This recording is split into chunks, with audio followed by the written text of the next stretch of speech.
have been part of the Ottoman Empire until less than 100 years ago, but this is history. We are looking at now at a current crisis just at the border of Turkey, directly having a direct impact on Turkish security. And I don't think it's about who would intervene. Again, I'm repeating myself, it's about the legitimacy. First of all, again, without Turkish participation and active support, even a UN Security Council resolution is provided, no intervention, would have any success at all. Yes, I mean, if there's a UN Security Council resolution authorizing the establishment of a buffer zone, it's my understanding that, and it's my feeling that Turkish government would welcome that and would not hesitate to go along inside a coalition into Syria. Okay, I want to get a response from Kamran in just a moment, but first, Halle, you're shaking your head there. You're disagreeing. Yeah, there are 2 points. First, he said it's history, and we are not talking now about the current situation. Now, the current situation in Syria is caused because of the historical background of Syria. We have been used, we get used to be suppressed.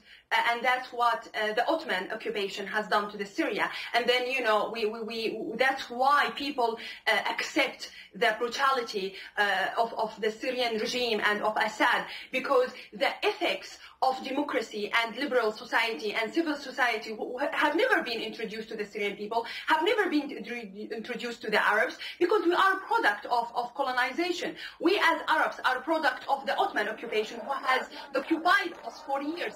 And that's why we can't deny history impact on the current situation of the Middle East. This is number one. Number two, the many factors which contribute to the complicated relationship between Turkey and Syria.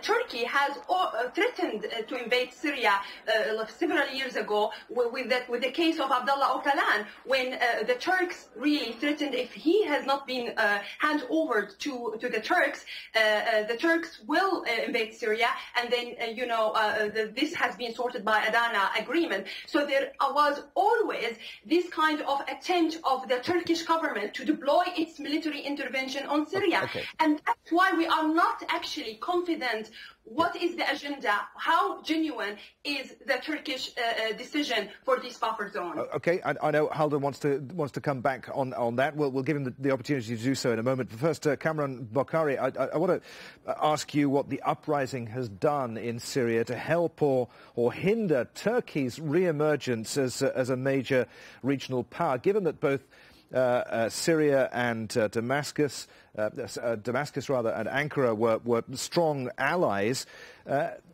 just until very recently. To what extent has Turkey been biding its time as far as its response to the Syrian uprising, waiting to see what or who materializes?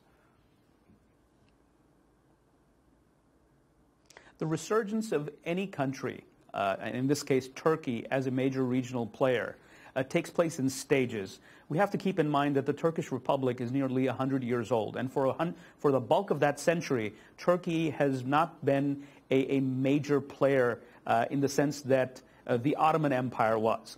And if Turkey is to resurge as a regional power, it's going to take time, and it's regardless of what's happening in Syria or Iraq, definitely because of the borders, geography matters, it does hinder and shape the way in which Turkey will reemerge. But I also want to take an opportunity to address a few points that were made earlier. First of all, there is a huge difference between what one wants and what can have.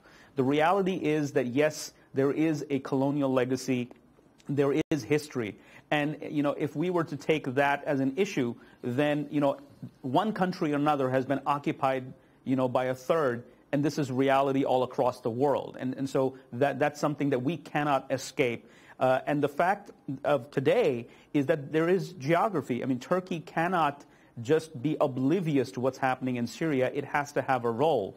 Now, obviously, states behave based on their interests.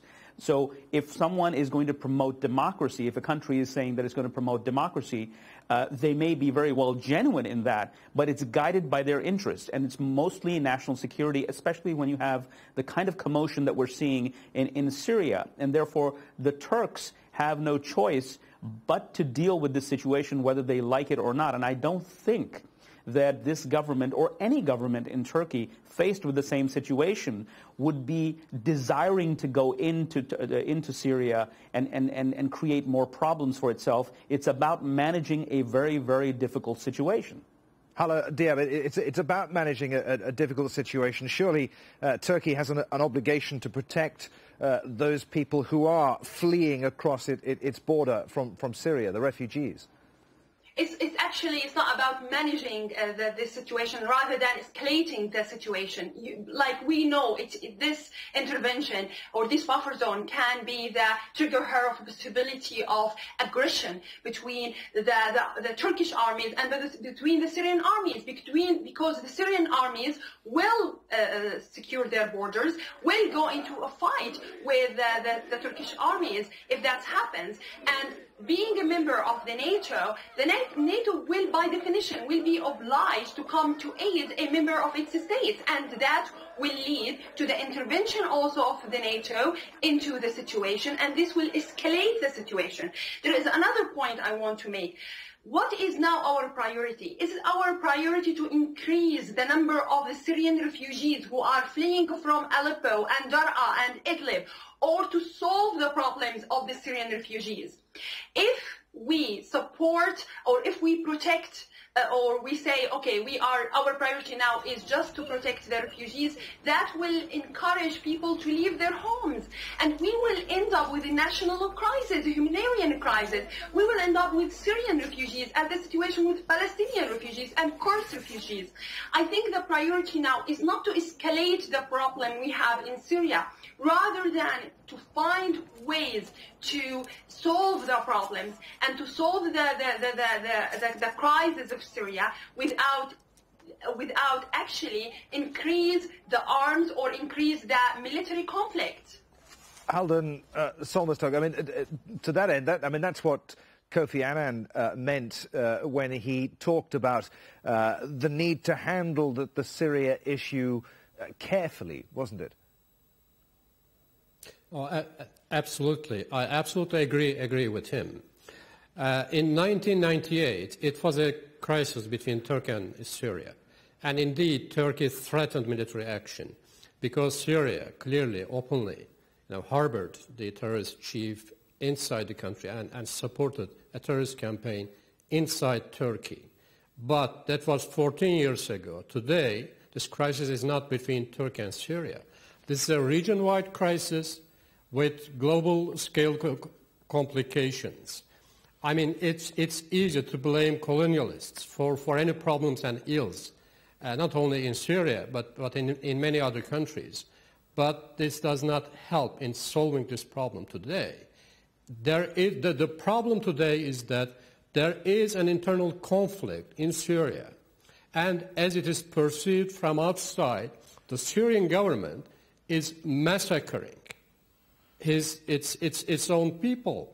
And all these people, fleeing from this massacre are flocking into Turkey, crossing the border into Turkey.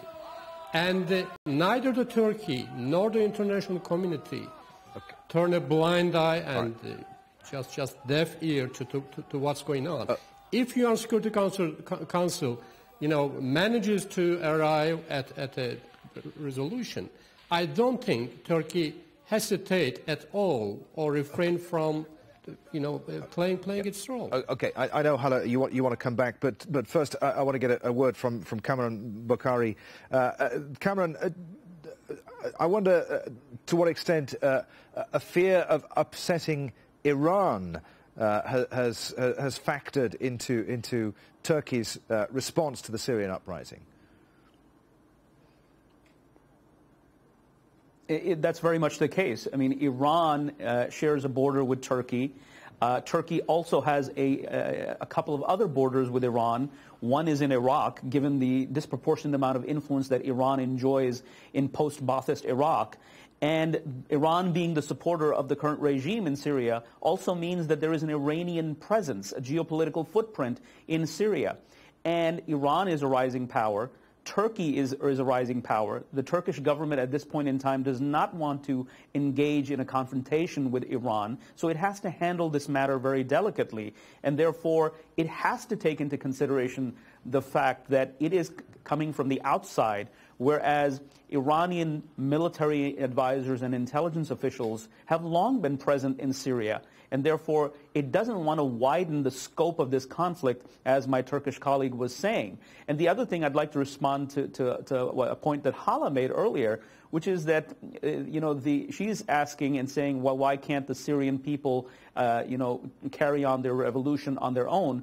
Well, what we're seeing right now, that is not possible. The capabilities of the Syrian opposition are not at that level where they can mount a serious campaign against the government, hence the killing of so many people. They need that external help. And I don't think that the Syrian opposition speaks with one voice. Nobody can speak on behalf of the Syrian opposition. I mean, just look at the Syrian National Council. It saw defections from within its ranks not too long ago. This was a matter of a few days ago. Okay. And the government troops have retaken towns from the rebels, so they need outside help. Okay, all right. Hala, I can see you shaking your head vigorously there.